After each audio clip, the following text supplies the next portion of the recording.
Hello everyone. Today we start with a new initiative, two at a time. The aim is to discuss every week two previous year essay topics.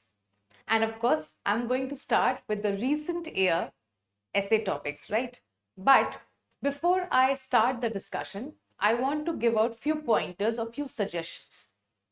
So the best way to approach these videos will be that you take out a significant amount of time for it, and not just to watch the video, but actually to brainstorm the topic. Because whenever a video will be released, in the description box, the topics will be mentioned. And just like I mentioned earlier, that two essay topics will be discussed, right? So what I expect out of you is that you pause the video, you see the topic, and you take a piece of paper or your essay copy, whatever you have, and you brainstorm for 10 to 15 minutes on your own.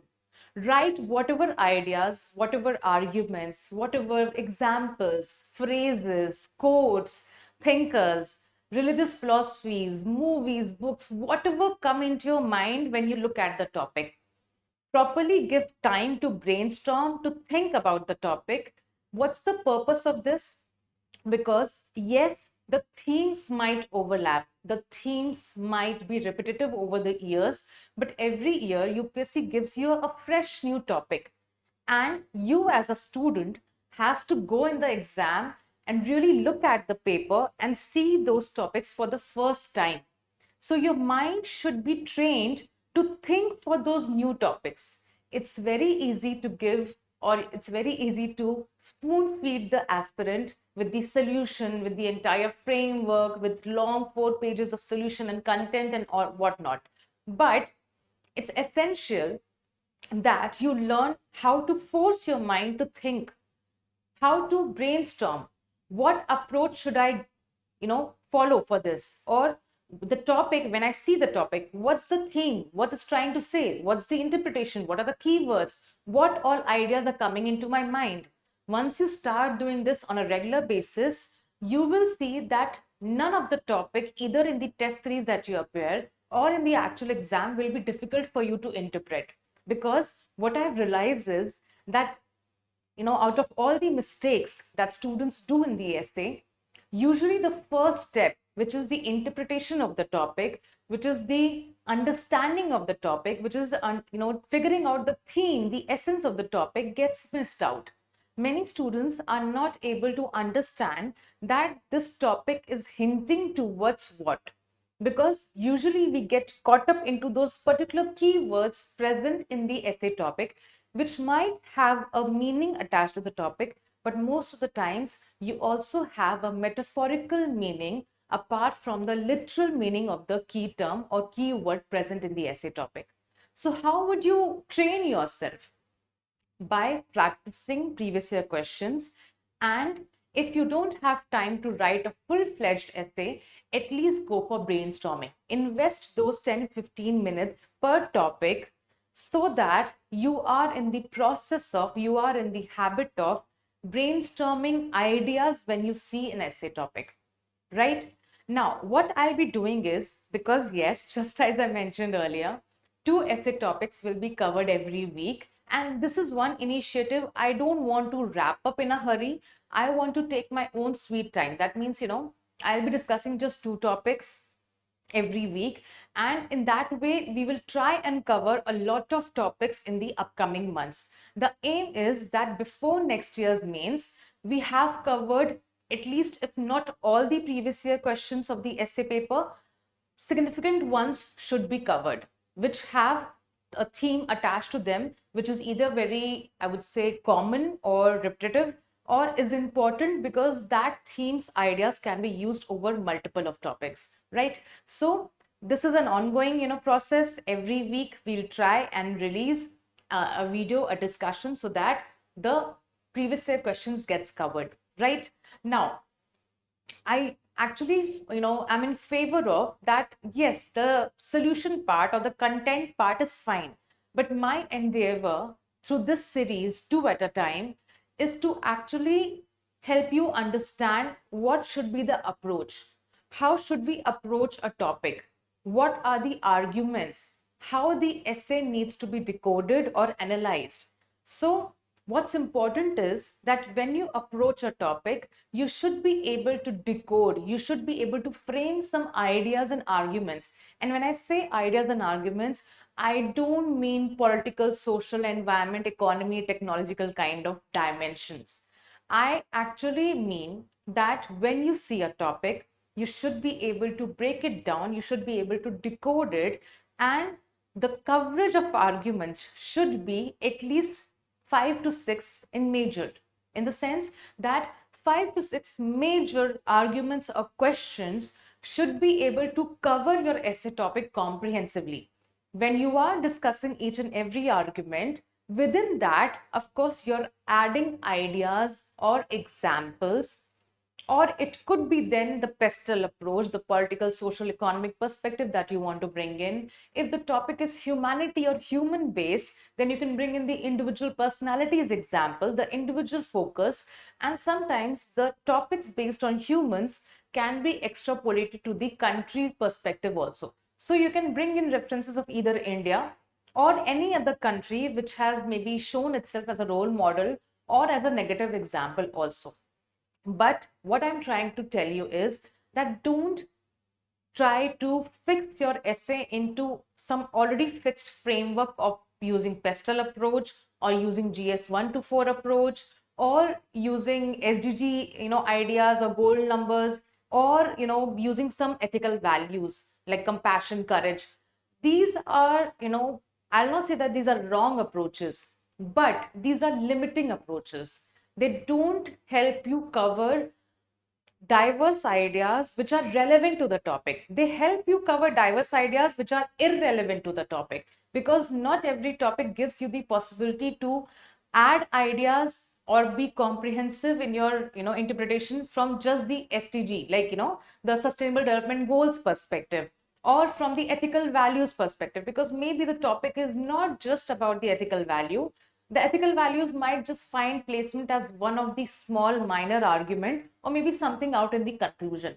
Whatever I'm discussing, you will get more clarity when you see the discussion, right? But I'm just trying to tell you that as of now, I want to discourage students from using one very particular fixed framework, because when you try to fix a framework and you apply it over a lot of different topics, you would see that some places it gets suited and some places it does not suit, and you score a lower mark in the essay. Because yes, the aim is that in the essay paper, out of 250, we should be able to score the highest which is possible.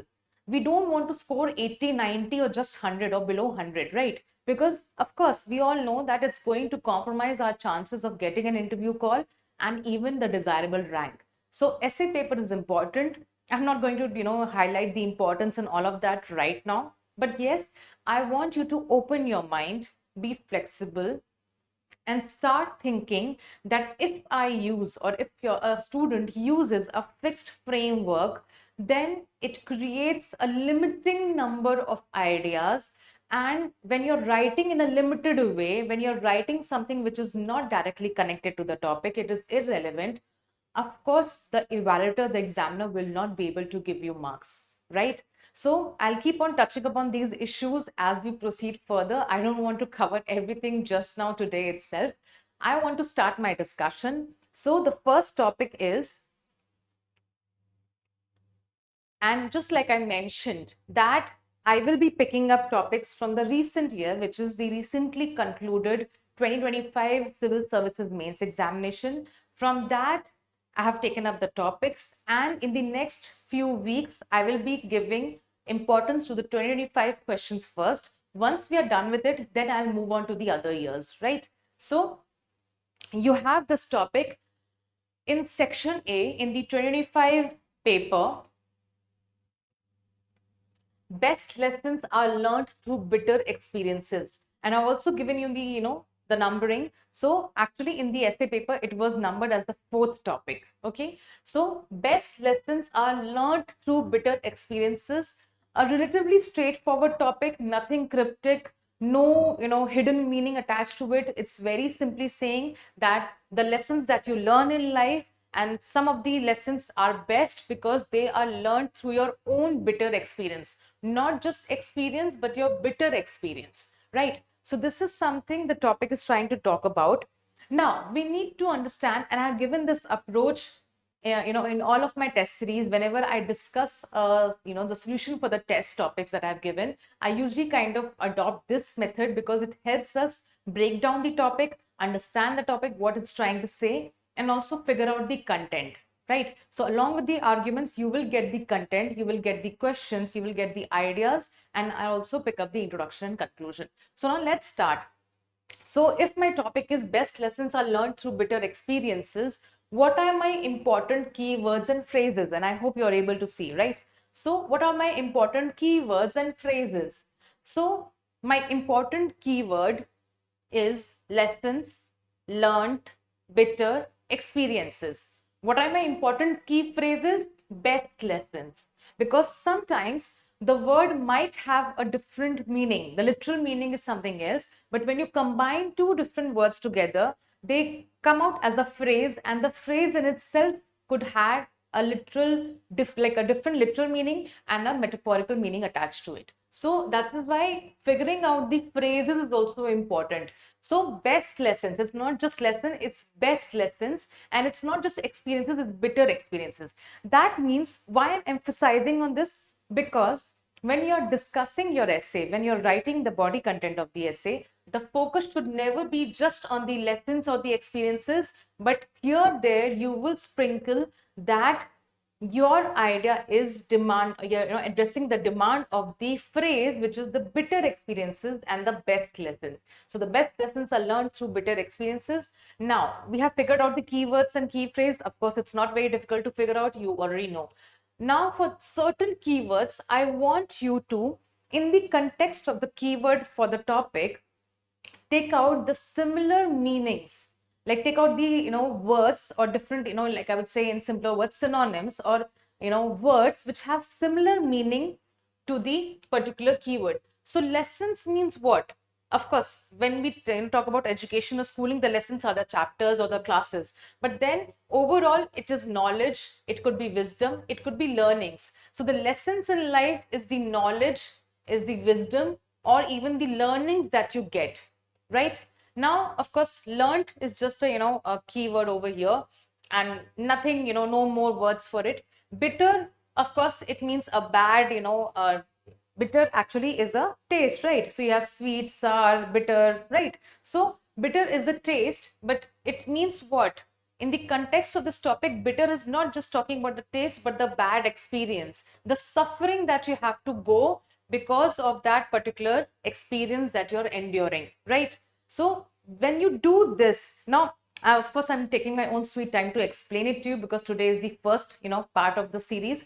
So but eventually this should be done in within a minute or so, like you jotting down the keywords, what are the important key phrases and certain key terms important, which are, of course, for that, take out the meanings or take out the other words which have the same meaning in the same context, right? Because knowledge and wisdom is very different from lesson, but in this context of this particular topic, you have your knowledge, wisdom in the same context to the word lesson.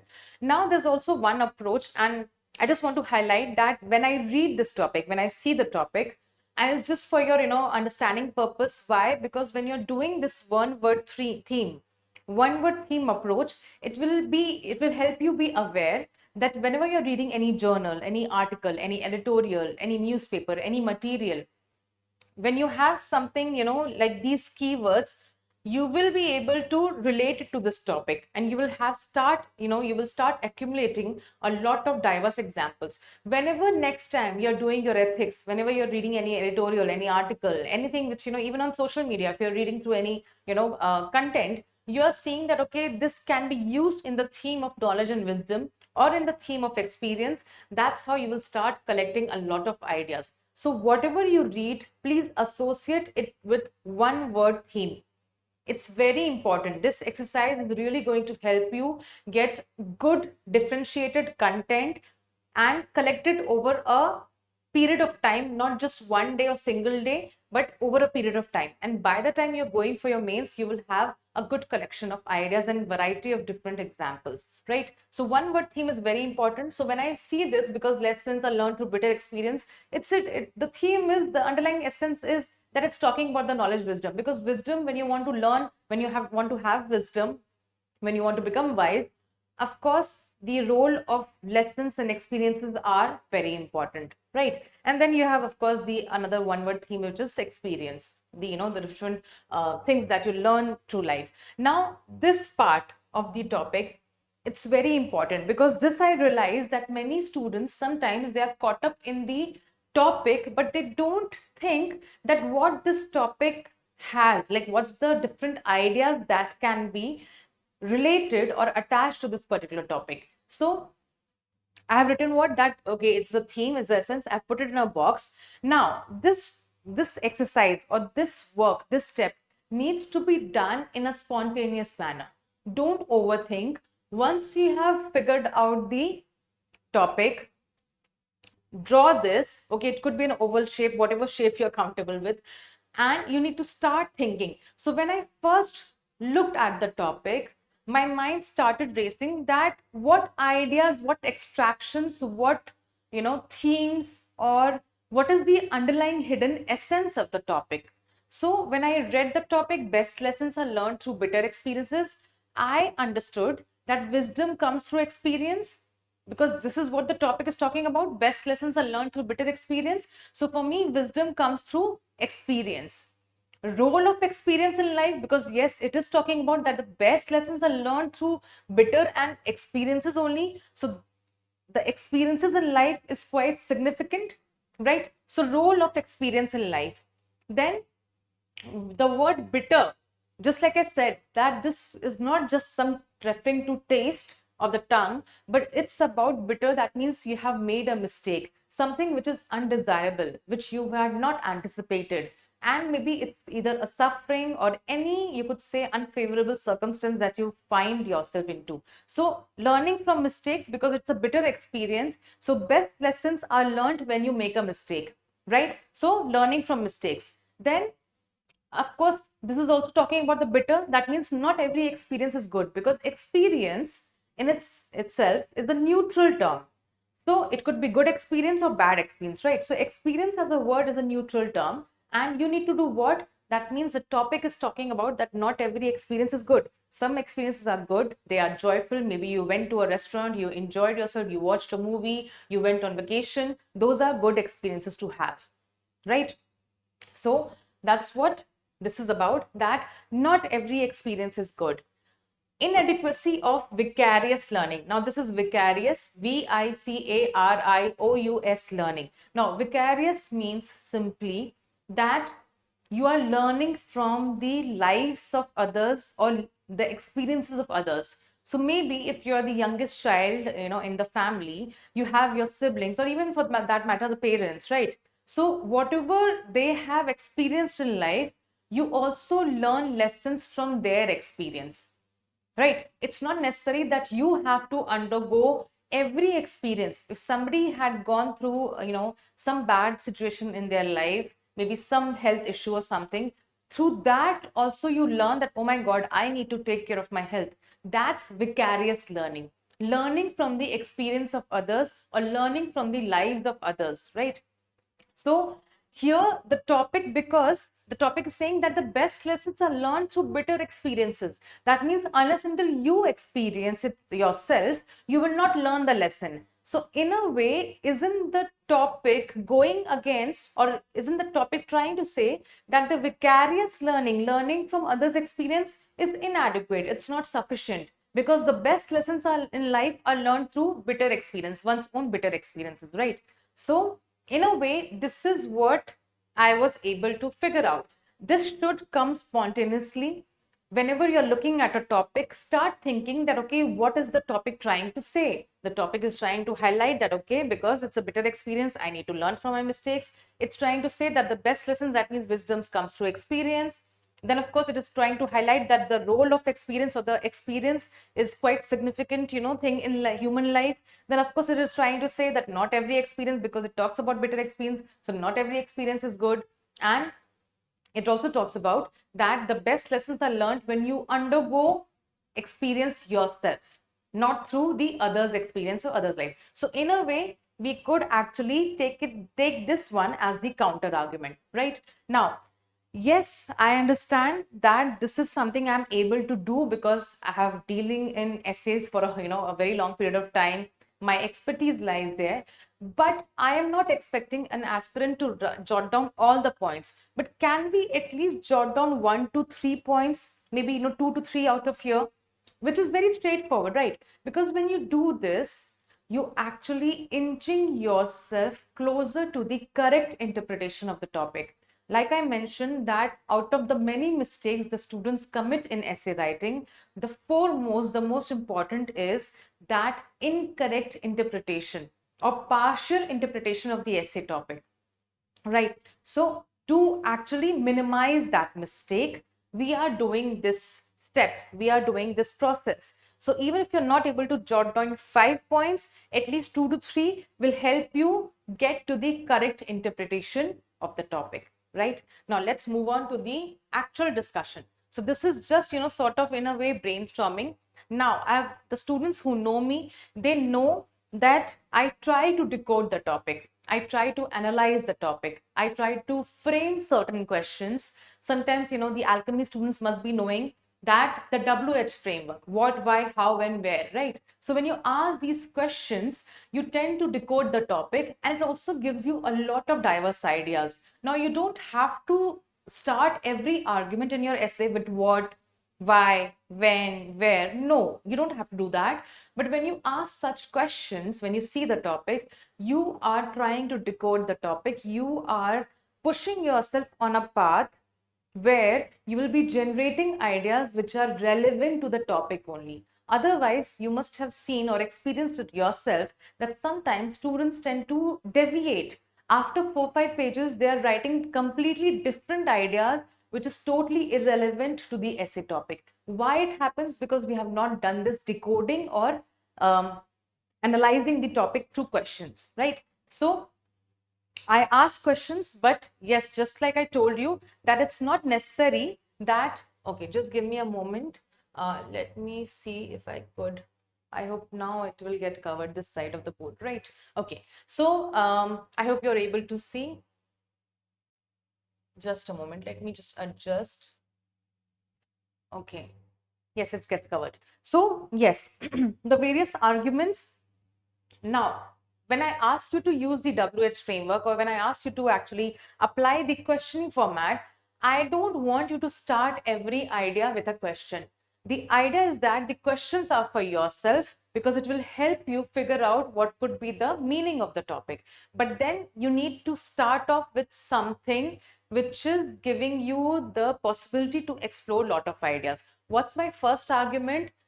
Because the topic is about, the best lessons and experience. So in a way, I understand that this topic is very individual centric or human centric topic. It's not talking about some concept of polity, or it's not talking about democracy. It's not talking about, climate change. It's not even talking about some country or nation building. The topic is human centric, emotion centric, experience centric, right? So for such kind of topics, I've always advised my students to start or set the context with human life journey. The journey of a human, the journey of an individual, or simply the life journey, right? So depending on the topic, because yes, experiences are part of life, you can start with the human life journey. This is what I call as setting the context, set context of analysis, because you can't just jump directly to best lessons or to the bitter experience. After the introduction, your first paragraph could not be just about the bitter experience, because if in the initial pages you're exhausting whatever core ideas are, then you will not be able to address the word range. You will not be able to address the demand of the UPSC essays, which says that for every essay you have to write 1000 to 1200 words. So we need to set the context. We can't just jump onward directly onto the core idea of the topic that, okay, bitter experience teaches us the best lessons. We have seen Mahatma Gandhi, we have seen XYZ, we have seen ABC, we have seen this one, we have seen the country. No, that's not how you write an essay, because then you're just using what you have taken up an idea of bitter experiences teaching us best lessons, and then you're trying to justify it through what? Through pestle approach. Okay, polity mein, okay, freedom, freedom strugglers, Mahatma Gandhi. Then you will try and bring in some, political, social, justice aspect, that the best lessons are learned through, okay, Ram Mohan Roy, saw his, uh, sister-in-law, for the sati and all. So, like, these are not bad or wrong. See, we need to also understand that in essay, nothing is called as wrong essay. But you also need to understand that when you're using this kind of approach, that you have fixed your argument that, okay, now I'll just discuss that the best lessons in life are learned through bitter experiences, and I will justify this one particular argument with every GS idea that I have. Okay, let me pick up history, let me pick up social religious reforms, let me pick up, from the angle of polity, let me pick up something from economy, LPG reforms ले आएंगे कि हाँ ठीक है, BOP crisis हुआ, तो that was a bitter experience, and then we learned the lesson of that we need to open our economy. These examples from your GS ideas can be used, but the problem is how you're using it. You can't fix your argument that the best lessons are learned through bitter experiences and start justifying it one by different ideas. That was the older approach. That approach was working earlier in 2015, 16, 17, 18. 2020 onwards, or I would say post pandemic, things have changed. And especially in the years of 21 and 22, when you see those topics, you understand that UPSC is literally has moved on from giving you straightforward topics and asking you to fix an argument and justify through pestle approach or through speckly approach or whatever acronyms and things that you follow. You need to decode the topic. Here you should have variety of arguments, not just best lessons through bitter experiences, but the human life journey, because the human life journey gives you the platform, gives you the opportunity to have different experiences in life. Those experiences could be good and bad. Then from the bad experiences, we get the best lessons because it transforms us, it changes us. So that's my argument, right? And when I want to justify my argument of that, the lessons, the bitter experiences have given the best lessons for different people, then I will pick up different examples from my GS understanding, from my ethics understanding, from my understanding of the world, from contemporary issues, right? I hope you're getting the point.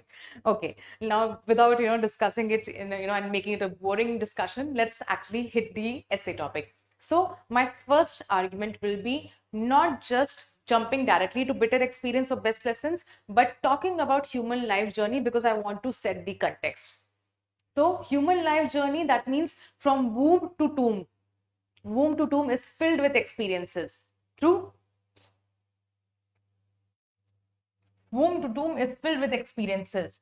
Then, as humans, we are born with blank slate, tabula rasa. I hope most of you know this concept. If you don't, please do a Google search. No problem in that. If you're a student who has just started preparing, no issues. I don't expect that you should be already knowledgeable. Through this, we'll also be, taking up some, philosophies and some ideas, so that you get an idea that, okay, yes, these things can also be added in essays. So the tabula rasa was a concept given by John Locke in his, essay concerning human understanding, right? So this was the book, you could say, or sort of a journal that he wrote, which is called Essay Concerning Human Understanding. And John Locke, as a philosopher, as a thinker, he gave the concept of tabula rasa, which in simple word means that blank slate. So he says that humans get, when they are born with a blank slate in mind. And with over the period of time, our experiences, the conditioning, with various agents like family, mother, father, sister, siblings, and then of course school, college, teachers, your immediate society, your neighbors and all that, condition you. So they help you add on to your experiences. So you were born as a blank slate, but then over the period of time, as you grow mature, as you become an adult from a child, you keep on adding experiences in your life, and that helps you develop your personality, your thought process, your values and belief system, right? So in simple words, this is what the meaning is. So you could say that, because can you see that I'm trying to connect it to the experience part.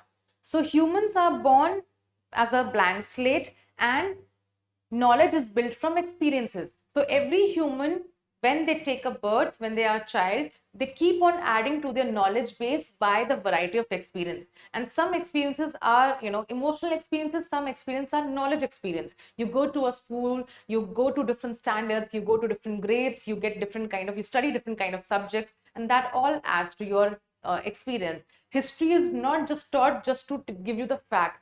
History is taught to the students to understand that how humans have evolved, what was happening earlier. And sometimes when you read history, you understand one essential component, which is that humans over the years have remained same.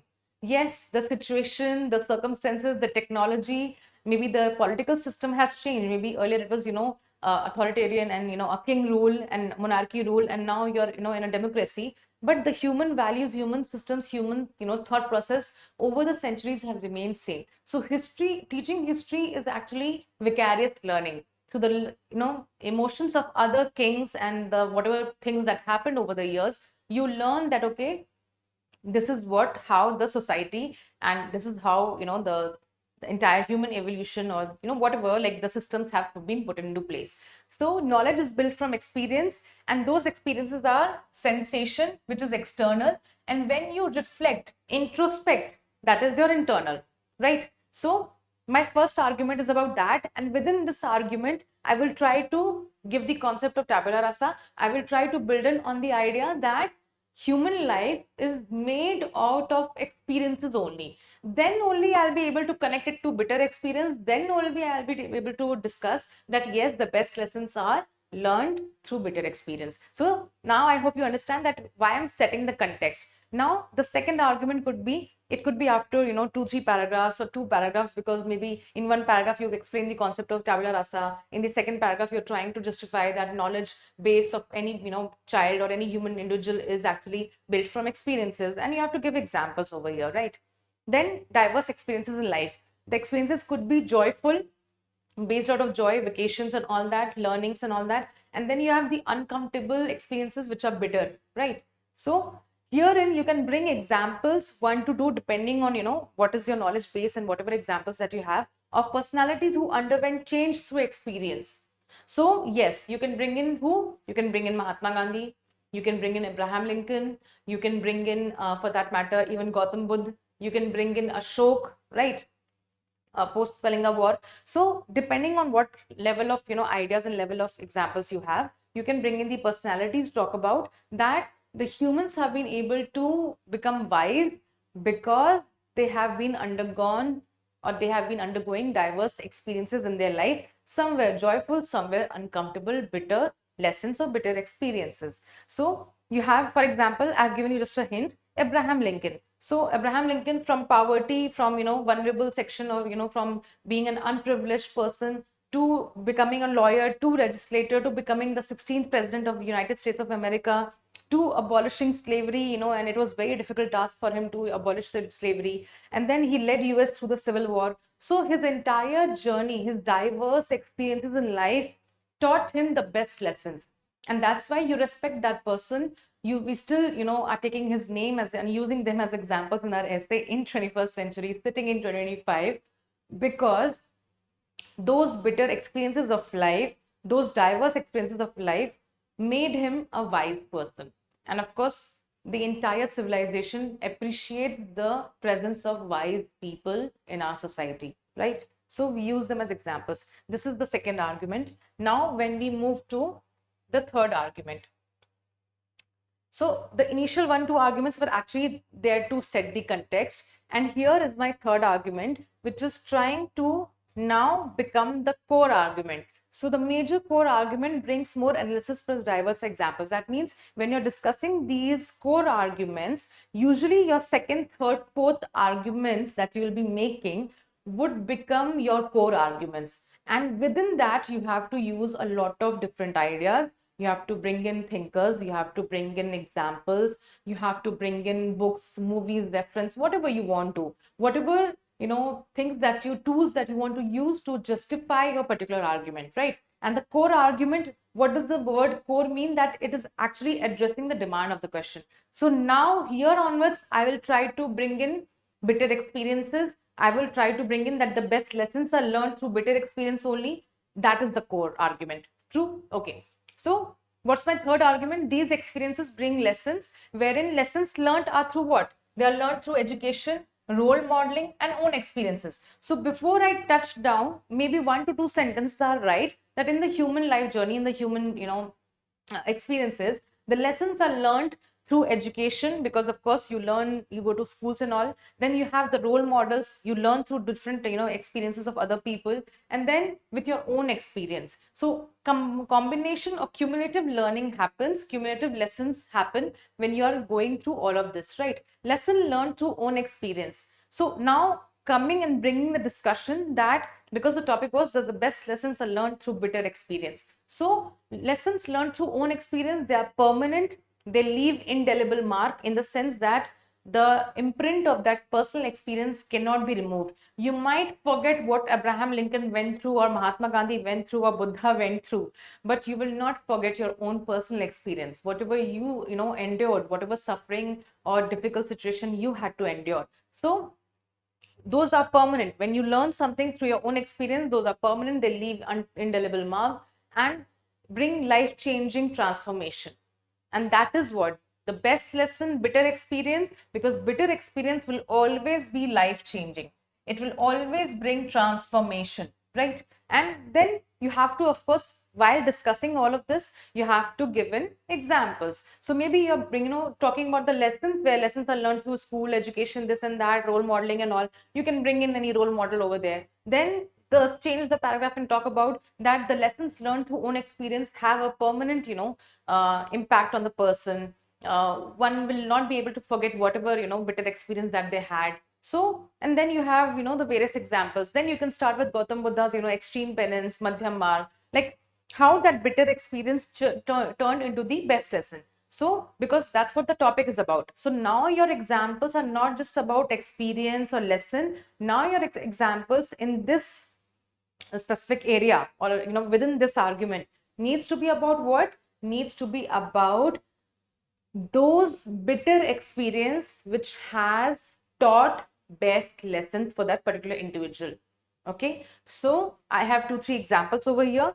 I have Gautam Buddha, and if you remember, there's this one particular incident that he was trying to he was roaming around and he was trying to do a lot of different kind of penance and different kind of meditations, and still he was not able to achieve enlightenment. And within this process, he was starving himself, and one day, out of starvation and exhaustion, and he had literally become so sickly, he was very thin, the bones had started to show, the skeleton was there was no fat in his body. And one day, out of exhaustion and starvation, he literally became unconscious. And then a girl from a nearby village, a child, brought him kheer, sweet pudding. And after he woke up and he had that because he was so hungry. And after that, he realized that doing extreme penance is not going to give you enlightenment. There is something else going on.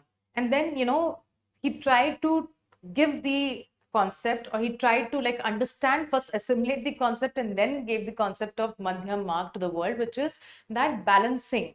Don't be at the extremes, don't be at the extreme of materialism, and don't be at the extreme of extreme penance or extreme lifestyle that you're living, which is not consuming food, because this human body needs food. So there needs to be a balance.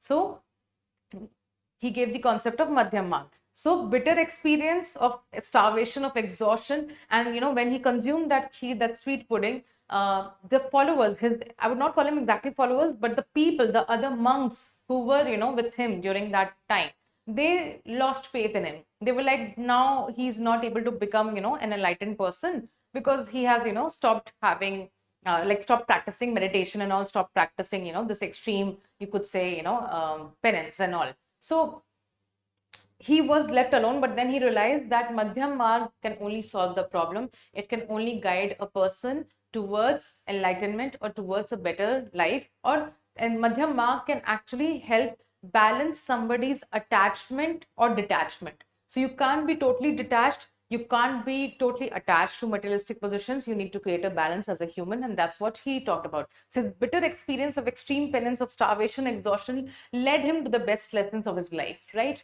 Then you have Viktor Frankl. My students are, they know that I really love this example, Viktor Frankl. I use it in a lot of my essays, and of course, very relevant example. It's not that I have copyright over this example. It's just that I feel this example is very relevant, and it can be used in various subtopics. So my favorite example is Viktor Frankl, and he was a Holocaust survivor. So his bitter experience of being or living in those concentration camps led him to understand that humans need to have a purpose. They need to have a why, WHY. That purpose, that aim will help them survive even the difficult circumstances. So he saw and he observed during his experience in the concentration camp that when humans have a purpose, and it could be minute or minor or like major whatever expectation that you have in life, or whatever purpose or aim that you have in life. Some people had they just wanted to see their loved one again.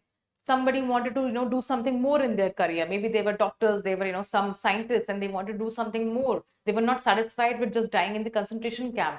So having that inner desire, motivation, was helping them survive in the harshest of the conditions.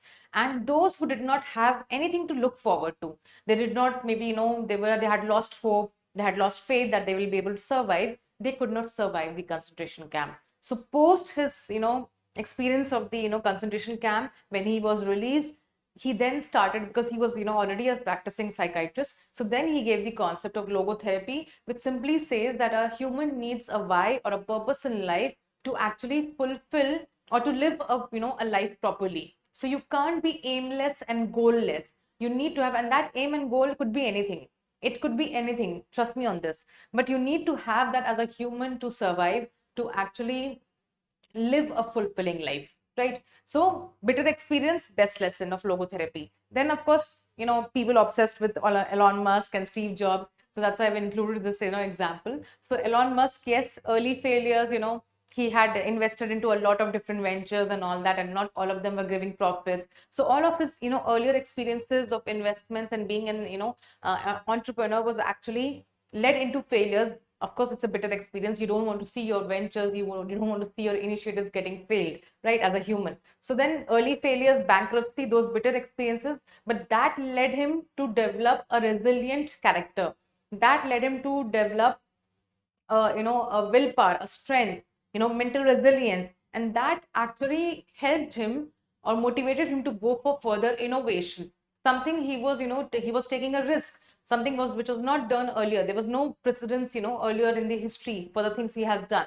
So in a way, innovation's resilience is the best lesson that he got from his bitter experience of facing bankruptcy and facing failures in his various ventures, right? So this is how you need to bring in variety of examples to justify this particular argument that the experiences bring lessons and the bitter experiences bring the everlasting, the best lessons, right? Now your fourth argument could be, which now, because this is my core argument, so now I am moving forward. This is something that will come towards the later half of the essay, and it, of course, before the conclusion, right? So these are why these experiences are termed bitter, and are they actually bitter? So because it is talking about that the best lessons are learned through bitter experience and not just experience.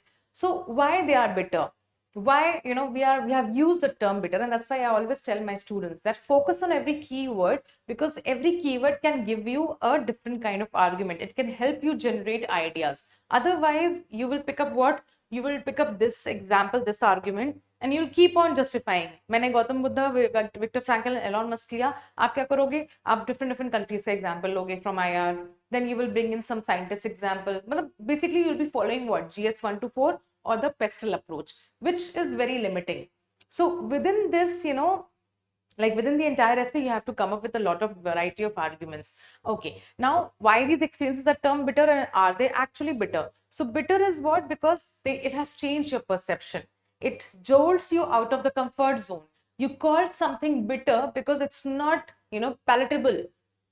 Karela bitter hai because it's not sweet, it's not good to have, your tongue doesn't like it, like your taste buds don't like it. Actually, that's the thing, taste buds don't like it. So those experiences are bitter because they are pushing you out of your comfort zone. They have changed your perception. Maybe they are toying around with your value system. You had a different value system, you had different set of beliefs when you were young, when you were a teenager, but when you were actually out in the world, you started seeing that things are quite different in the real world, right? So those bitter experiences, they literally change your perception, they jolt you out of your comfort zone, and that's why we call them as bitter, right? And so if we have an example here again, so Marcus Aurelius, very famous, he's known as the philosopher king. He used to follow the Stoic philosophy, right? So he was a Roman emperor, and Marcus Aurelius actually faced a lot of challenges when he became an emperor. He faced plagues, wars, but still he followed Stoic philosophy. So these bitter experiences actually, made him follow philosophy and follow, and that's why he wrote the meditations where he was, noting down all his observations of life and all, right? And meditations is not just a book. He never intended it to be a book. It was just sort of a journal, his own, jottings and all.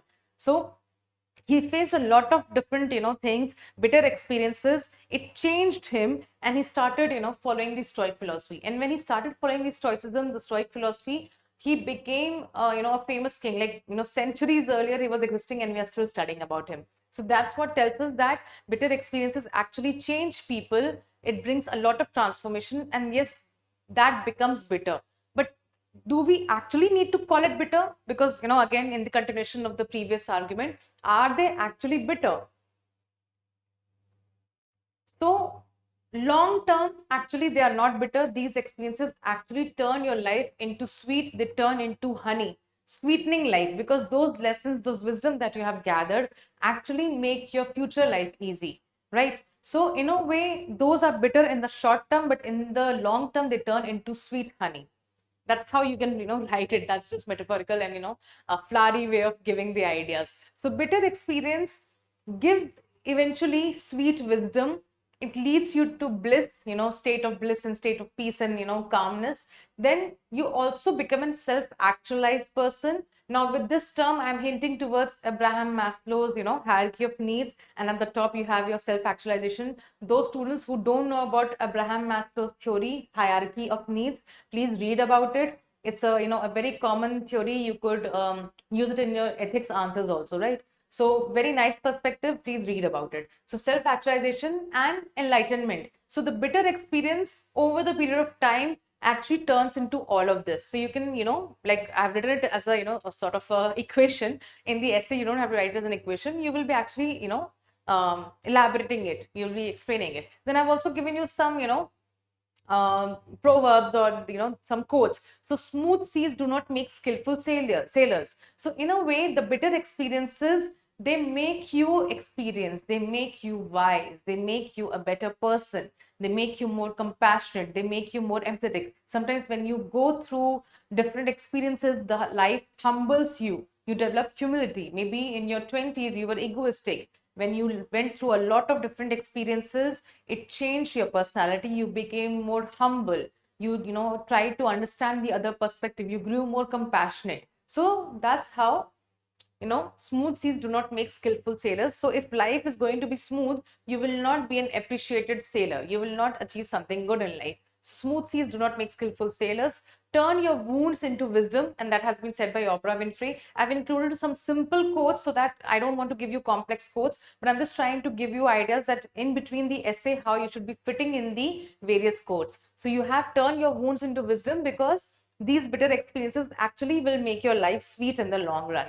Then what are the examples? Now here, if you see, I have tried to bring in and use your GS knowledge. So whatever you learn through your GS syllabus, GS 1 to 4 syllabus, be it history, be it geography, be it economy, be it polity, constitution, governance, social justice, society, you have environment, you have your disasters, you have your internal security, IR, variety of ideas, variety of examples that you have.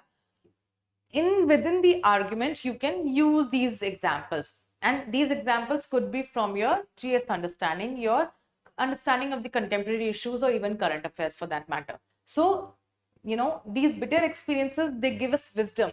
So when we actually face this Chernobyl, incident, or even the Fukushima, nuclear disaster due to the tsunami. So this led us to understand and caution the world that nuclear energy, of course, it's useful, and it provides us with a clean source of energy, but it can be really threatening because of the radiation levels and all, right? So it has the potential to even wipe out humanity, and these bitter experiences gave us the wisdom that it cautioned the world that we need to be very careful with usage of such kind of nuclear energy, or with such kind of usage of technology. Similarly, the food crisis of 1960s and all, before your green revolution, and the balance of payment crisis for India, it was bitter experience. As a nation, we were humbled, and I don't need to go into the history. You have read post independence, you have read the NCRTs, you know what was the story over there. If you don't know, please read about it, right? So the food crisis, the BOP crisis, it all humbled India,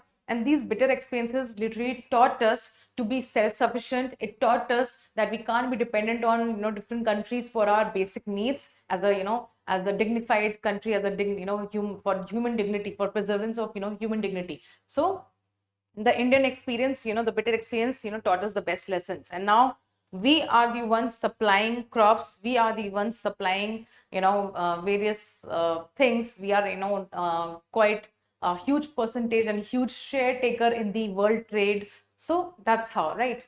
So, and then you also have your strategic diplomacy. I've written the word diplomacy here, but the actual word is strategic autonomy. So from the experience of, the wars with China, just post independence, the wars with Pakistan for that matter, and the various diplomatic experiences that we had with different countries, ones who betrayed us, ones who did not stand by us, ones who tried to arm twist us, right?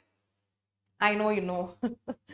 So, all of those stories. So from those bitter experiences, we developed our diplomatic, policies or diplomacy tactics, which is the strategic autonomy, right? So these are, I hope now you're getting the point. So within these arguments, you can bring in the GS understanding. Okay.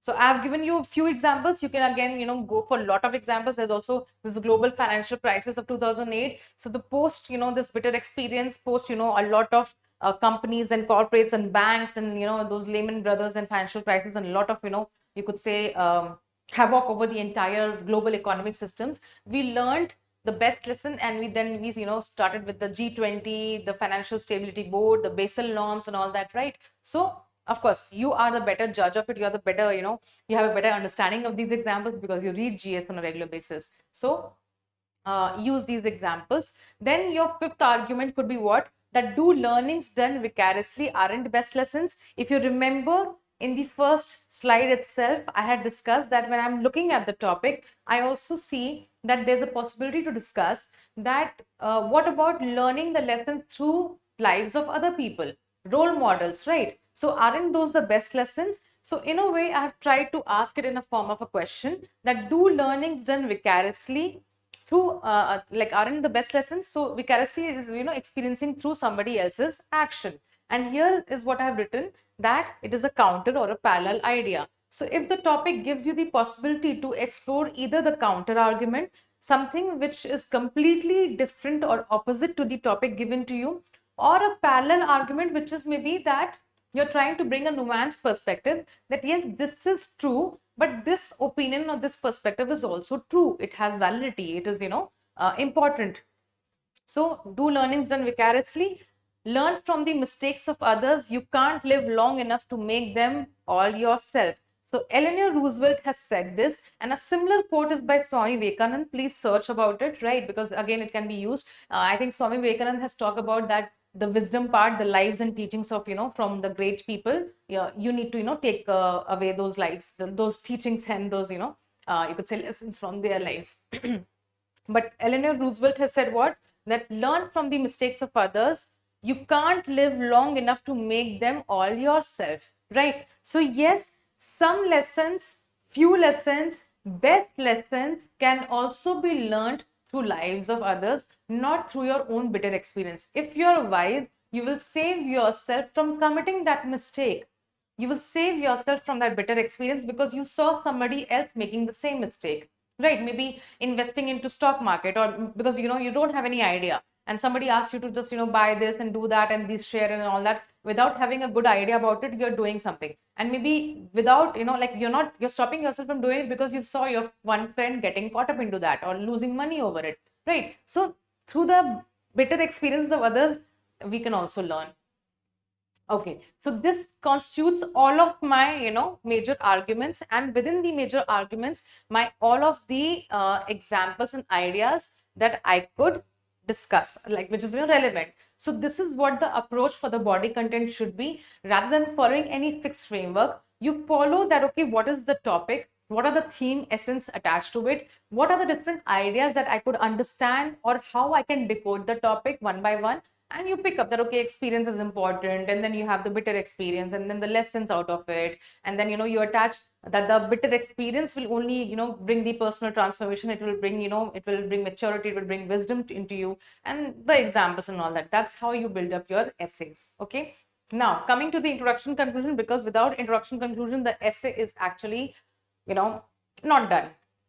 So in a way, I just saved it for the the towards the end, because I wanted to first focus on the how to approach the essay topic. So for introduction, you can we have multiple ways. I'll just give you 2-3 ideas for every topic. So here for introduction, you have that you can bring personality, because when you're brainstorming, I assume that you're brainstorming even the examples, right? So within the example, you can actually pick up a personality and talk about them in a detailed way to make it look like an introduction. So 2 to 3 paragraphs, 100 to 120 words, sometimes even 150 words, depending on how many words you want to write. And 2 to 3 paragraphs, you can write as an introduction story. You can pick up any one particular example of a personality, elaborate their life story in connection to the topic that you are discussing. True? Okay. Just a moment. Okay. So through personality, Gautam Buddha's extreme penance story, like, you can narrate that, sweet pudding and that, all that extreme starvation and, exhaustion. So you can narrate that well. Like, frankly, I didn't want to write the entire story over here, but I am giving you a hint that prepare this particular story. So from Gautam Buddha's life, you can prepare this particular story in the sense that it can be used over multiple of essays. So whenever you have something as a theme on balance, there also you can bring his story of Madhyam Marg. Okay. So your Madhyam Marg story, right? How this lesson, bitter experience led to these lessons of Madhyam Marg and all. Then you have inspiration from animals as a story. So you have caterpillar to butterfly. We all know this. Nothing new about it. Nothing very innovative. We have been through this example a lot of times. So caterpillar to butterfly, it's a 4-stage metamorphosis, and I'm not talking about that you should be writing all the 4 stages and explain this entire phenomena in a biological sense. No, I just want you to understand it as a story so that you can develop 2 paragraphs of content, right? When you're explaining that how the caterpillar turns into a butterfly, what are the stages and all. So there's a 4-stage metamorphosis, attached to the entire process from a caterpillar becoming a butterfly, or even a moth for that matter. And how it starts, caterpillar digests itself. So these bitter, and of course digesting itself, can you imagine that if you want to become a better person, you have to start eating your own self. So digesting itself, right? So caterpillar digests itself, relearning enzymes, releasing enzymes to dissolve all of its tissues. Sorry, I was so caught up in eating myself to transform myself. So caterpillar to butterfly, right? 4-stage metamorphosis. Caterpillar digests itself, right? It releases some enzymes to dissolve all of its tissues, and through that soupy thing, that a very complex enzymatic thing, soupy thing, then the butterfly starts that the within the cocoon itself. Then you have the change to process to the butterfly starts. So you have it's a long stage process, actually 4 stage. It takes certain number of days. But then the idea is that this is the bitter experience. Digesting yourself will give you pain. It's not a good experience to have. So bitter experiences becomes the best lesson for it. It becomes a transformation into a beautiful butterfly with wings to fly, right? So that's what you can write. Then you also have, countries example. You can bring in Japan's example for that matter as an introduction, because if you remember, I mentioned that the topic is very individual, human centric, human value centric, right? Humans life journey, human experience, humans best lessons. So in a way, most of the examples should be personality or individual based. But what you can do is that you can bring in Japan's example as an introduction. But in the body, try and stick to bring examples more from individual personalities reference, right? So country Japan, then you have, the various concepts, Kaizen, they have used Kaizen. So bitter experience, we all know what was the bitter experience of Japan, those Hiroshima, Nagasaki, and all those, World War II fiasco. You can, mention that. And post that, Japan started developing itself based out of, philosophies of Kaizen. Kaizen is, continuous improvement day in, day out, and Kintsugi philosophy, and using the Confucian ethics. So using these, philosophies, Japan's, developed itself, and, with going through such a bitter experience of, suffering through the devastation caused by the atomic bombs, Fat Boy and all that, and then, becoming a developed nation to a respected nation all over the world. That journey has, given them the best lessons, and they have become a wise nation for that matter. So you can, 3 ways to write your introduction. You can choose anyone, whatever you feel like. But again, the idea is not that I'm talking about Gautam Buddha just for the usage of this particular topic. You need to develop an introduction. You need to develop these anecdotes so that they can be used over multiple topics, right? Okay. Now coming to the aspect of conclusion. So we need to also understand that our conclusion needs to be optimist and futuristic. Okay. And what ideas we can give. So in conclusion, you're not just going to summarize the topic. It should be about something which is, pushing you to be futuristic, which is, pushing you to be optimistic, or it is, cautioning you. It is, you're sort of summarizing that what are the lessons learned.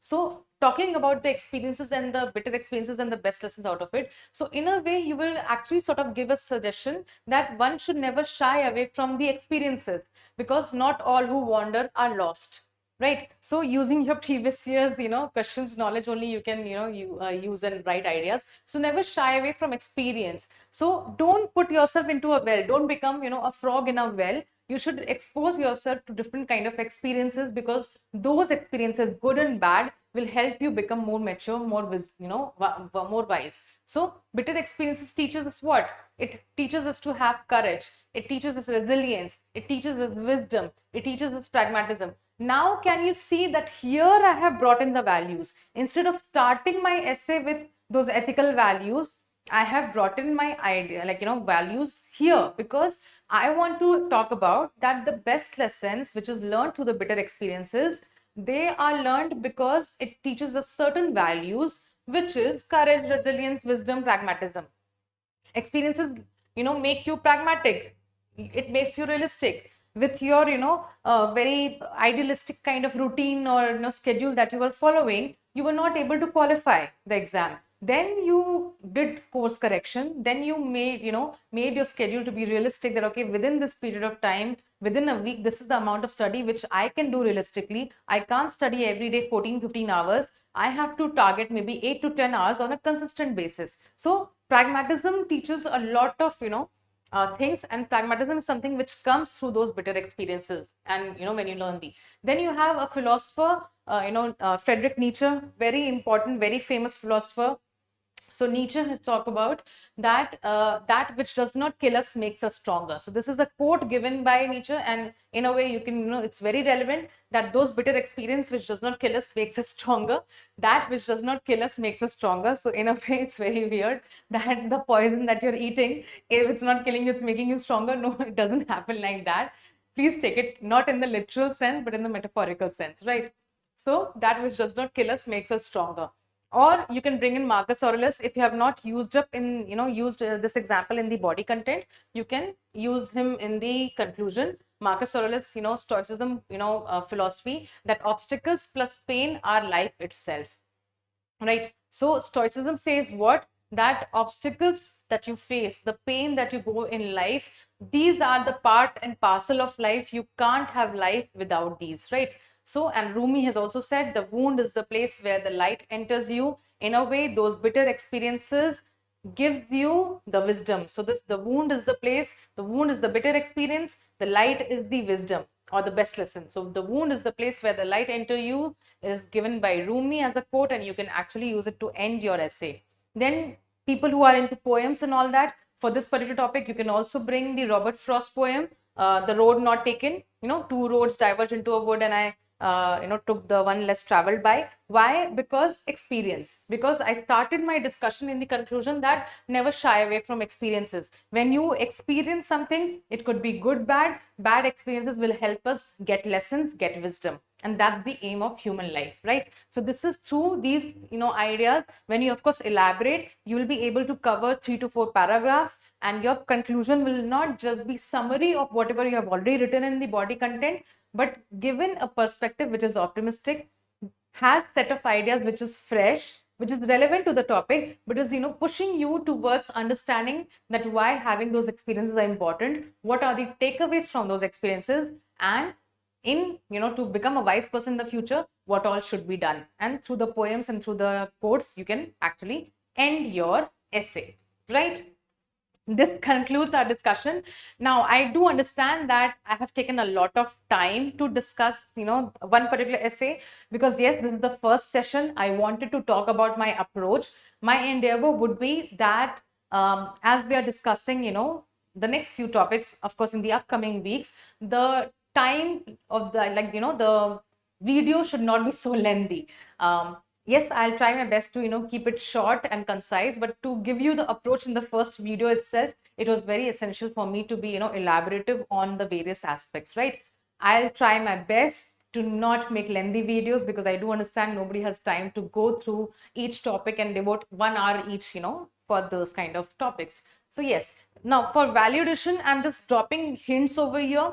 Please research on your own. Please collect your ideas. So you have, what are the books and movie references that you can use for this topic, because this topic calls, whenever you have human angle, please, feel free to use books, especially biographical, autobiographical kind of books, right? Movie references which are, made from the real life experiences of various people and personalities. So the books you have, Man's Search for Meaning. Viktor Frankl has also written a book. He took out the theory of logotherapy, but he has also taken out, he's also written a book called as Man's Search for Meaning. The Diary of a Young Girl, Anne Frank, right? Bitter lesson. She was actually not able to survive the Nazi extremism, and she actually died in the process. So the Diary of a Young Girl also can be used.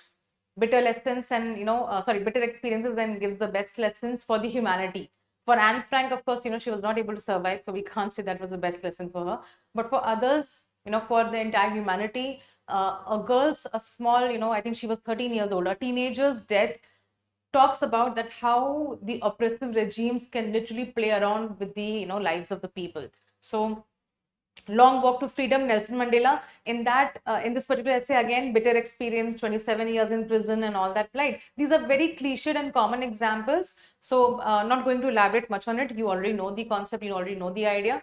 So Long Walk to Freedom by Nelson Mandela, this is the book. And this book talks about the forgiveness, the importance of forgiveness and reconciliation, which is stronger than sorry, I think that would be revenge. Sorry, I've written something wrong over here. So forgiveness and reconciliation are stronger than, you could say, the feelings of revenge, right? Or avenging oneself, because Nelson Mandela was, in the prison 27 years. So this is something that you can use. The movies reference, of course, be creative. You can use, but of course, don't use a lot of movies. Use 1-2 movie references. That's enough. That will be sufficient.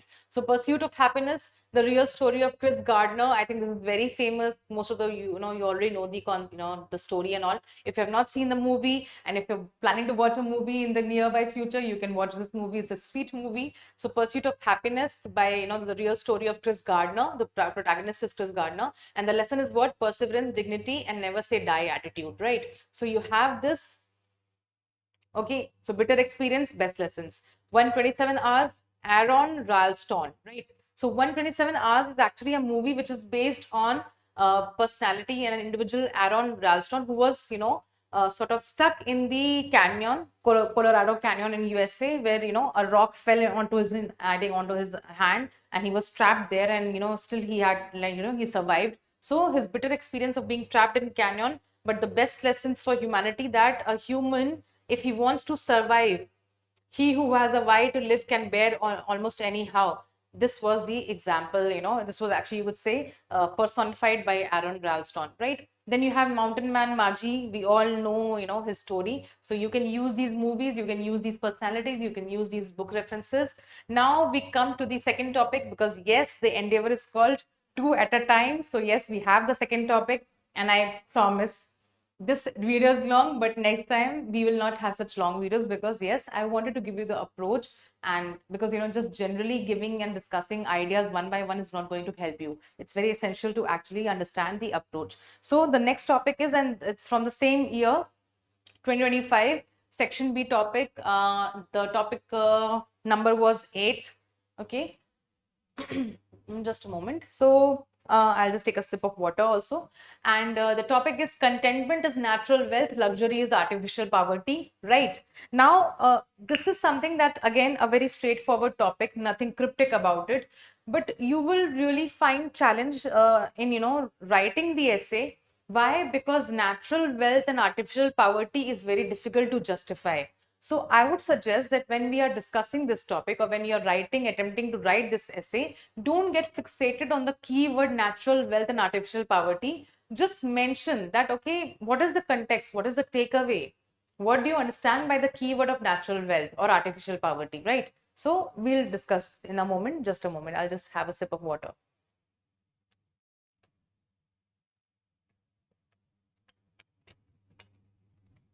Right. So yes, I'm back. Okay. So contentment is natural wealth and luxury is artificial poverty. We will go with the same process. We will first figure out the keywords and the phrases. Of course, you have contentment, natural wealth, luxury, artificial poverty. Nothing too cryptic. It's very straightforward. What was the one word theme? The one word theme is contentment. Now, contentment here is the major keyword, the core argument, the core topic, right? And then you have what are the different words attached to it, because it says luxury is artificial poverty. In a way, it's trying to talk about minimalism, minimalistic lifestyle, you know, getting satisfied with less things around you, not being materialistic, you know. So opposite of being materialistic is minimalism, right? Then you also, the one word theme here is also greed, because luxury is artificial poverty. That means to in the hoard of, you know, or discontentment will lead you to hoarding and, you know, too much of materialism. So your greed and your avarice, right? So you have avarice as your that's, you know, simply an insatiable, you know, appetite and a greed which cannot be satisfied, basically. So you have this word avarice, right? Now again, when I look at the topic, what is the idea, what are the various themes that I could understand, what is the various, you know, essence. So I start thinking about that, okay, contentment is natural wealth, luxury is artificial poverty. So in a way, the topic is talking about natural wealth, beauty of contentment, the importance of having contentment in life. Okay, so the beauty of contentment, the importance of having contentment in life. And then it is also talking about the human nature of greed, avarice, right? Again, avarice, insatiable desire for wealth. So human nature of greed. Then you have, it is talking about that from this topic, if I you know, start thinking, so in present world, the presence of inequality, the gap between the have and have nots, and the consumeristic culture, isn't it talking about the same thing? That's how I related luxury is artificial poverty. Luxury, you know, it's leading to increase in inequality in the society. It's in leading to the widening of the gap between the have and have nots, right? So you have all this. Then no end to human desire. So I am thinking like contentment is talking about contentment. Why? Because if the humans start getting into discontentment, if they start getting greedy, there is no end to human desires. Human desires are limitless, you know, one by one. After once you complete one desire, the another, you know, takes place. So it doesn't have any end. Luxury against, and then what is the problem? Why we are saying luxury is artificial poverty? Why we are against having luxury? Why we are against materialism? Why we are against consumerism? Because luxury is against the concept of humaneness. It's against the concept of spirituality. It is against the concept of trusteeship. You can't consume all the resources, because the world or the earth resources are not at your disposal. It's collective accountability, it's collectiveness that you have to, you know, focus upon. So you are actually using resources because there should be a concept of trusteeship. You are the trust holders or trust, you know, trustees of that particular resource. you are not the owners of that resource. So trusteeship, trusteeship concept of Mahatma Gandhi, of course, we all know about it. So again, when we, think in this way, we will be able to write a lot of ideas. Otherwise, what will happen? You will be stuck onto contentment as a word, and then luxury as artificial poverty, and then you'll keep on repeating contentment is natural wealth. So Mahatma Gandhi taught us this, and this Gautam Buddha. Again, the same way, fixing an argument and then using pestle format to justify that particular argument. Don't do like that. Talk about contentment, talk about that why we are calling it as a natural wealth, why it's important to actually understand the idea of contentment, why the spiritual, the religious philosophies have always brought in the aspect of contentment or satisfaction. So, and then the internal, the eternal, you could say, tension and the struggle between the contentment and the greed, human greed and all that. So over the period of time, you have a lot of things. So when you do this process, you are able to actually generate lot of diverse ideas. Otherwise, you're getting stuck in the essay topic, and you just keep on repeating contentment, luxury. Right, that's what we need to avoid, because it leads to not a wrong essay, but it leads to a boring essay. Nobody wants to read a boring essay, right? Okay. Again, we'll just try to zoom in. I hope you're able to see. Okay. Right. So, and for this particular topic, there's one great takeaway, that whenever we have such kind of topics, we will not divide our entire body content of the essay into two parts. That in the first part, we are going to discuss contentment is a natural wealth. And then the part B would be that luxury is artificial poverty. No, you don't actually do that. Even if the topic is written in such a way that you could clearly see two subparts, still you shouldn't be doing or approaching the topic in this manner. So contentment, right? So don't break down topic into two subparts and discuss one by one. This is a complete no-no. That's a written don't, right? Don't break down the topic into two subparts and discuss one by one. What you can do is actually generate ideas, do the analysis, which creates organic flow in the essay. Okay. Now, keeping that in mind, I am going to give you the various arguments that I, would actually understand from this topic. So, because I said that contentment is a major keyword here. So, whenever there's a major keyword or key term present in the essay topic, we need to actually explain and elaborate it, right? So, you have, of course, what is contentment. You can either start directly that what is contentment, or you don't have to frame it in a question answer format. You can actually directly start talking about that contentment is this and that, right? So my question is not just about what is contentment, but it is about the humane, religious, spiritual perspective. So I will not just define contentment, I will give the explanation of the word contentment, and I'll also bring in the humane, the religious, and the spiritual perspective, which is, you could say, taught or associated with the word of contentment. So contentment is the state of being at peace with what one has, who one is, and where one stands in life, without being enslaved by endless desires, right? This is a very proper quote. Now, of course, I am not expecting you to write as it is some definition of the particular keyword. Whatever you understand, if the keyword is wisdom, whatever you understand, that wisdom is the application of knowledge, whatever you want to, elaborate the concept with usage of whatever number of words or whatever, however you want to do, you're free to do so. Because essay is not about definitions. Essay is not a GS answer. So your explanation or elaboration is the definition, right? And you are free to write it in whatever way that you understand the concept or the particular keyword.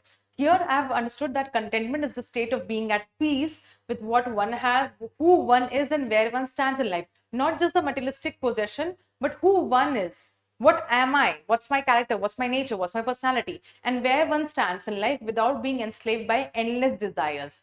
So what is the human perspective? It means that you are, if you're a content person, if you are, person who believes in contentment, it means prioritizing love, collectiveness, compassion over possessions. Right. So the human perspective of being content is that I prioritize love, compassion, relationships, maybe, my feeling of collectiveness in society over possessions, over materialistic possessions, right? And psychologists have called this as the subjective well-being. So it's the balance of gratitude, purpose, and acceptance. So this is what is the contentment part, right? Then the religious perspective, because of course the religion most of the religions always, talk about contentment, satisfaction, right? Be it Buddhism, be it Hinduism, and even, Islam, Christianity, every, religion talks about the same thing. So what is the religious perspective? Balance between earth and moksha, right? That's the Hinduism perspective, that earth, kam, moksha, right? Those ideas. So earth is the materialistic possessions and moksha is the liberation. So the religious perspective is that as humans, you're supposed to create balance between the materialistic possessions and this. So contentment is part of the Hinduism. Santosh, one of the niyams in Yoga Sutra. So you have the Yoga Sutra, philosophy, and the niyams, one of the, you could say, tenets is having santosh, which is the satisfaction, which is the contentment part, right? Santosh is the Hindi word, right? So freedom from attachment in Buddhism, of course, it's what, call, we have talked about it a lot of times, detachment and, freedom from attachment from materialistic positions and all. Contentment, trusting divine providence, valuing humility over greed. So Christianity and Sufism have talked about that, about humility and trusting the divine, like whatever the God has, sort of ascertained for you, what he has fixed for you, you need to accept that, you need to humble, you need to, practice humility, and that is what, gives you the contentment. You're satisfied with what God has ordained for you, right? So contentment, trusting divine providence, valuing humility over greed, and this is what the major religions talks about, right? So your religious perspective of contentment is also there. Now what is the philosophical perspective or spiritual perspective? So the philosophical perspective is actually that the Stoics, right? So the Stoicism, contentment is mastery of desires, not fulfillment of them. So in a way, the Stoic philosophy is one of the philosophies. Of course, there are multiple philosophies for that matter, which talks about contentment.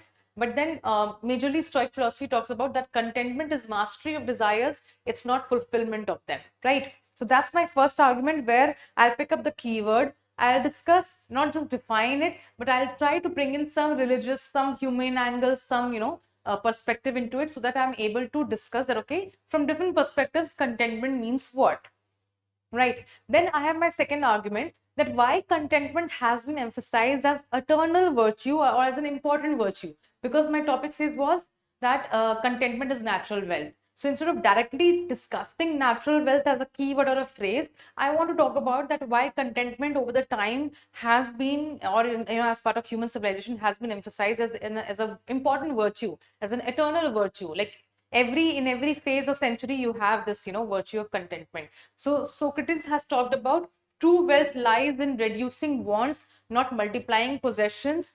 Contentment is strength, right? So his entire quote actually ends over here. And this quote also, contentment is natural wealth and luxury is artificial poverty, is also given by Socrates, right? So Socrates has talked about true wealth lies in reducing wants, not multiplying possessions. And what is contentment? It gives you strength. So history has taught us that discontentment, greed, avarice leads to downfall. We have seen various emperors and empires, because of their greed, suffering through downfall, like, going through downfall. So you have even Alexander, then you have Roman emperors and Roman Empire, you have Mughals, you have Nanda dynasty, Dhananand and all, right? We have multiple examples over the history.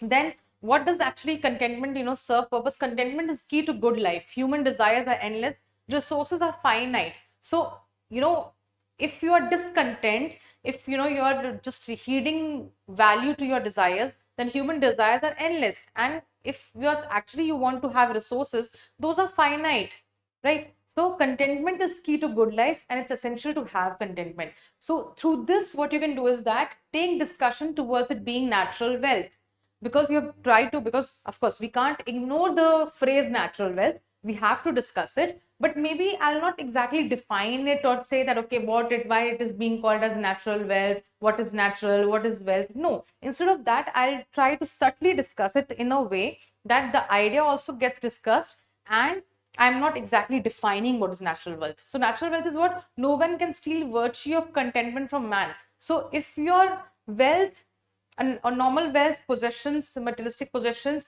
can be stolen, but a natural wealth is what is innate, what is inside of you. It can never be stolen from you. So this, no one can steal the virtue of feeling content or feeling satisfied from an individual or from a man, right? And then you also have the concept of Jainism. In Jainism you have aparigraha, right? non-possession and all. So Seneca has said what? It is not the man who has too little, but the man who craves more, that is poor. Very important about, very important quote about, contentment. So it is not the man who has too little, but the man who craves more is the poor. And that is why luxury, artificial poverty, you can actually use this quote in that. So natural wealth co, I have just tried to discuss it in this way, that it is being appreciated as an eternal virtue, because there are finite resources, there's no end to desires of human, and contentment as a virtue should be appreciated, because we have seen that people who practice discontentment, who are never satisfied, have faced downfall. We have those examples, right? Then we move on to our next argument, which is the eternal tension of contentment versus greed. So over the period of time, over the human civilizations, over the evolution of humanity, you would see that there's always this a constant tussle between the eternal tension of the contentment versus greed. So some people are greedy, some people don't get satisfied, they are utterly materialistic, their pursuit of luxury and materialism has no end, and some people practice contentment. But most of the philosophies and spiritual perspectives talked about the importance of having or being content. But why is this eternal tension? Over the period of time, over the centuries, why we have that? So the debate is old, because there is a certain section of society, there is certain section of philosophers and thinkers belonging to hedonistic school or the Charvaka philosophy, Charvaka school of philosophy, which talk about that human life is all about pleasure. So pleasure is the highest good and the proper aim of life. That's what hedonism or hedonistic school is talking about. That pleasure, human life is for pleasure. Pleasure is the highest good and the proper aim of life, right? And Charvaka philosophy, again from the Indian school, philosophies, which is also called as Lokayata. So no soul, no rebirth, no heaven to no hell. So in a way, the Charvakas, they sort of dissuade or discourage. They don't believe in any birth or any past life or future life or rebirths and reincarnations and all that, or heaven and hell. They say that you have your present life, enjoy it, right? So in a way, that's talking about, and it's a good thing because it focuses on the moment, that be present in the moment. Don't worry what has happened in the past, don't worry what's going to happen in the future. You need to be present in the moment. But yes, Charvaka philosophy, if you go by the core philosophical tenet, then you have that, it's more about maximizing pleasure and minimizing the pain. So yes, they are talking about that human life should be about the pursuit of luxury, materialism, because there is a significant school of thought where it believes that humans are naturally driven to seek pleasure and avoid pain. And even psychologists talk about, even our human body is, framed in such a way that we want to avoid pain and maximize pleasure. So humans are naturally driven to seek pleasure. So in a way, these philosophies actually, sort of promote being greedy or promote materialism, right? So they reflect humanity's attempt to confront suffering by maximizing immediate joy.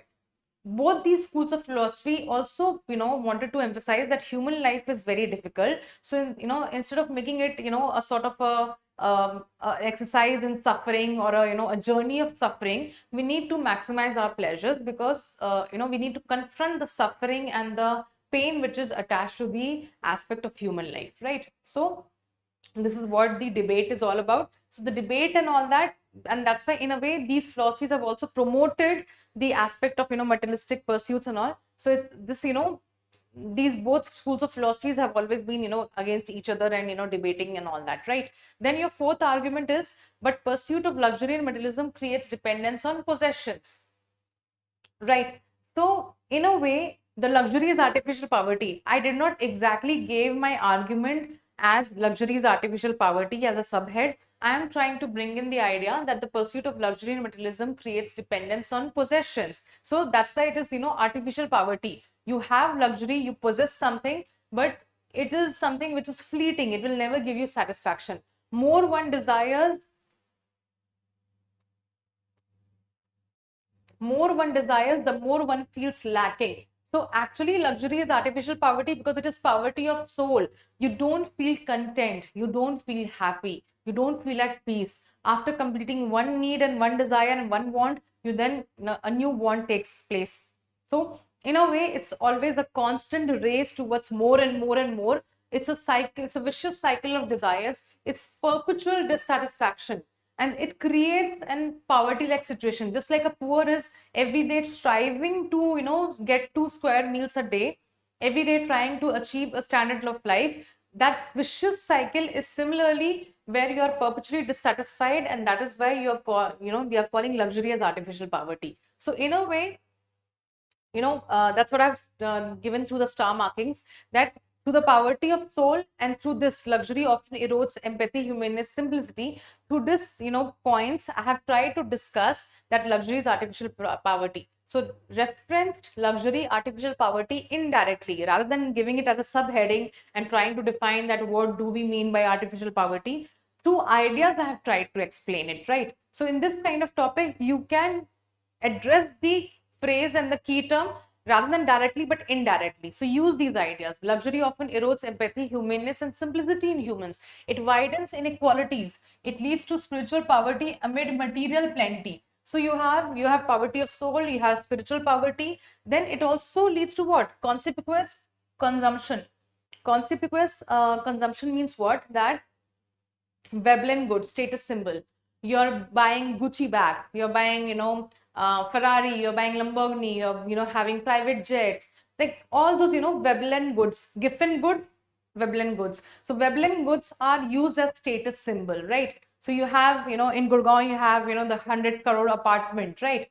I really don't understand the logic of having a 100 CR apartment, but okay, that's just that's what creates the difference and the status symbol. So actually these apartments, these possessions are status symbol.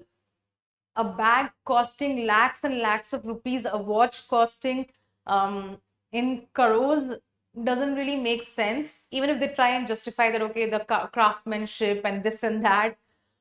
But how does it justify, that its cost is in crores or billions or whatever. So this is just, sort of status symbol, these watches, these bags and all. So in a way, very relevant that what Gandhi has said, earth provides enough to satisfy every man's needs, but not every man's greed. So in a way, this all luxury of, artificial, poverty and this, perpetual dissatisfaction creates the need to have possess these Veblen goods and these, status symbol and all, right? And in a way, we need to understand and take caution that from Gandhi, that earth has finite resources. It can be used to satisfy the man's needs, but no earth can, is sufficient enough to satisfy a greed of, the greed of a man. So if luxury plus wealth could satisfy, then Bhavesh Bhandari and wealthy Jains wouldn't opt for Diksha. So in a way, I'm trying to use this as a, a good example, as a good instance, that we have so many examples of, wealthy Jain business families taking Diksha or going for, monkhood. And, they are, because if wealth could give you satisfaction and calmness and peace and bliss, then why would people like Bhavesh Bhandari would, opt for Diksha? So you can give examples of billionaires and, top 1% holding wealth, because here, of course, through the discussion, you have to give examples also. So I've given you examples through the Veblen goods. You can bring in those references, and those references of billionaires who are, accumulating a lot of wealth, which is, just doesn't make sense. So top 1% holding so much of wealth, and, a lot of inequality present in society. And of course, a good example of Bhavesh Bhandari and other people, even other, rich people who actually know that, they believe in charity, they believe in altruism, they do a lot of charity work. They know that wealth is never going to give them that peace and, the feeling of bliss and inner peace. Then what is your fifth argument? But does contentment goes against growth and innovation? So here your counter argument, or one of the, you could say, logical question could be that contentment is natural wealth. So does contentment mean not going for progress, not, or being stagnant? Because when you're wanting more, then of course, you are being greedy. No, in a way, the word contentment has a very different perspective. Contentment, that doesn't mean that it is passivity, or sorry, contentment doesn't mean that lack of effort, that now I am very happy with whatever, thing that I've already done in essay. I would never go for improvement because I'm content with whatever I know in essay. No, That's not what contentment talks about. Okay, so contentment never means, is never equal to passivity or lack of efforts. It never means being in comfort zone or state of stagnancy, right? So in a way, contentment should be in certain aspects, and you need to push yourself in other spheres or other sectors where your personal development is required. You need to avoid being in comfort zone, you need to avoid being stagnant. So stoics, again, this philosophy again is very relevant for this topic. Strive to improve what you can, be content with what cannot be controlled. So stoic philosophy always talks about that you need to be in control of those factors which are under your control, and something which is the external, which is not under your control, you cannot be worried about it, you cannot stress about it. So the stoics have also tried to say that strive to improve what you can, be content with what cannot be controlled. In a way, that contentment doesn't mean that if something is under your control, you want to improve your lack of discipline, you want to improve your resilient power, you want to improve your courage, you want to improve your indecisiveness, you want to improve have courage and all. So in that way, you need to improve what you can, and that is, you can't justify that that being content means not working on yourself. Growth mindset is again not equal to greed. So Carol Dweck again has given you the concept of growth mindset, that it talks about progress, it talks about innovations, it talks about continuous improvement, right? So growth mindset doesn't mean that it equals to greed. Okay, be content in spirit yet hungry for knowledge and progress. So you need to actually exercise greed or exercise hunger in certain areas, in knowledge and wisdom, in improving yourself, but not in the materialistic possessions, right? So we have examples of people who have done this, having growth mindset. APJ Abdul Kalam, wise but minimalistic, right? Very famously, he, I think, had only 4 sets of clothes. So, and Ratan Tata also, being entrepreneur, but of course being so you could say having love towards animals and dogs. Then your Silicon Valley leaders like Jobs and even Zuckerberg for that matter, they they don't buy a lot of clothes, they have very simple wardrobe and all, because they believe in working for innovations and all. I don't know about Zuckerberg and all, it's very doubtful, like they are they literally live in the gray area of ethics. So I really can't use them as examples, but I'm just telling you, I hope you get the point, that working on something rather than focusing more on the materialistic possessions. True. So this is your counter and the parallel argument, that contentment doesn't mean that it goes against the concept of growth and innovation. Greed is something else, and growth and innovation is something else, right? So you have this the entire argument with respect to the essay topic, the body content. Now introduction, we have very common example. We can do what? We can take up the help of mythology and some different famous folk stories. So Tale of Two Kings, you have King Midas, you know about it, and versus Marcus Aurelius, right? So Midas, King Midas of Phrygia, Asia Minor, he used to touch, he wanted a boon, and he got a boon from this particular god, that whatever I touch, it should turn into gold, right? So let everything I touch turn into gold. So eventually he was enjoying his life, because whatever he was touching was turning into gold. His entire palace was gold. But then the food he touched became gold, and he was not able to eat. He, I think, touched his daughter also, and she turned into gold. And then he realized and started repenting that greed is something that it's not going to help me, as compared to versus, because here I want you to draw comparisons. You have Marcus Aurelius, right? And he was known as the philosopher king. So you have comparison between these two. Okay. Now your second, second type of introduction could be through a modern parable. So you must have heard of a very famous, like a short story kind of thing, that one day a fisherman was, sitting beside the river and trying to fish, and then a businessman sees him, and he also sits beside him, and starts asking some question that, okay, what do you do, and what's your livelihood and all, and they start like they get into the conversation. So after hearing all of the fishermen's thing and all, that he's living on like very bare minimum things and all, not earning much, not fishing a lot of fishes actually. So the businessman started giving him advice that, okay, you save this, and you buy a big boat, and you develop a business, and you start exporting fish, and then you'll become rich, and then you can start employing people, you'll become a rich person. So the all of this, and he starts giving that, okay, what will happen. So after you become rich, you can retire early, you will have a lot of time in your hand, you will have a lot of money in your hand, and then you can spend time with your family. So the fisherman says, but that's what I'm doing right now. I am spending time with my family. So I don't need to, like the fisherman, of course, didn't say that, but the takeaway from the story is that one does not need to go through all these stages of life to come to the originating point of spending time with family. So, in a way, contentment can give you happiness in your current state of mind, in your current state only. So, the businessman gives the fisherman advice on working harder, buying boat, and becoming rich, and then you can retire, relax. And the fisherman replies, and retire, relax, and live peacefully with family. And then the fisherman replies that that's exactly what I'm doing right now. So this story talks about that contentment is natural wealth and luxury is artificial poverty, because eventually after becoming rich and after, of course, having the wealth, people want to relax, retire, and spend time with their loved ones, which even with the less income people can still manage to do. Now, what is the conclusion? Again, the conclusion needs to be futuristic and optimistic. So, developing contentment but not getting complacent. So, because we talked about the growth mindset, so from there, I'll be, continuing my conclusion. So, you should be content but do not get complacent. And in a way, you have to connect it to the contemporary challenges also. So, materialism creating global challenges, consumerism, fast fashion, landfill pollution, Veblen goods, right, used as status symbol. In society, what is happening? Keeping up with the Jonas's concept. That means you are competing with your neighbor. The neighbor has a bigger, better house. They have just recently renovated. You have another neighbor bought a car, an SUV or whatever, has multiple cars. So you're keeping up with the Jonases. That means you're trying to compete with neighbor, and that just creates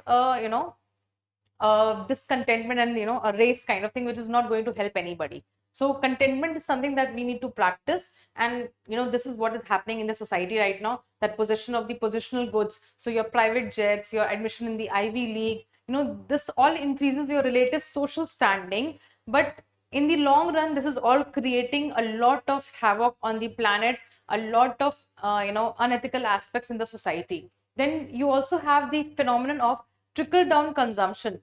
So people, the poor or the middle class, they are also into the aspect of aspirational buying, because they also want to increase their consumption. They also want to show off. They also want to show, a possession of stuff as their, status symbol. So trickle down consumption and aspirational buying is also one of the, problems. And then you have, of course, hyper consumerism, right? So all this is happening in society. This is what is the contemporary idea, contemporary relevance. So contentment is very, very important, because until as a society we stop doing all of this, otherwise we will just keep on destroying our planet earth, right? Because fast fashion and landfills and pollution and this and that, right? So what is the solution? Of course, the Stoic philosophy. Then Epicurus, Epicurus again was a philosopher, and he has given the concept of ataraxia. Ataraxia is like being peaceful and feeling content and all, right?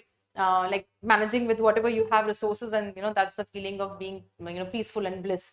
Then you need to decide what is luxury and necessity. So necessity is, of course, it should be addressed, but luxury should be avoided. So luxury versus necessity is what we need to understand and start differentiating. And then we need to follow the concept of minimalism and even digital minimalism, because we are living in the times of social media and apps and all that. And in a way, all these advertisements and social media apps, with their algorithms, they force you to buy stuff. So everything, the surveillance capitalism, or your you could say advertisements are creating that kind of influence and persuading people to buy stuff they actually don't need. So we should start developing this wisdom of differentiating that what is necessity, what is my necessary thing to have, and what is the luxury, right? So this is how you can take up the ideas and write in the conclusion. Okay, now giving you certain value addition with respect to that, what all we can sort of take away from this topic, so that we have better ideas, better examples. So with this theme, we get an idea that we can explore further examples on the themes of greed, discontentment, from mythology, from our GS knowledge, and even from philosophy, right? Then you have the concept of consumerism and materialism, which has relevance in the themes of pollution, climate change, and anthropocentric destruction.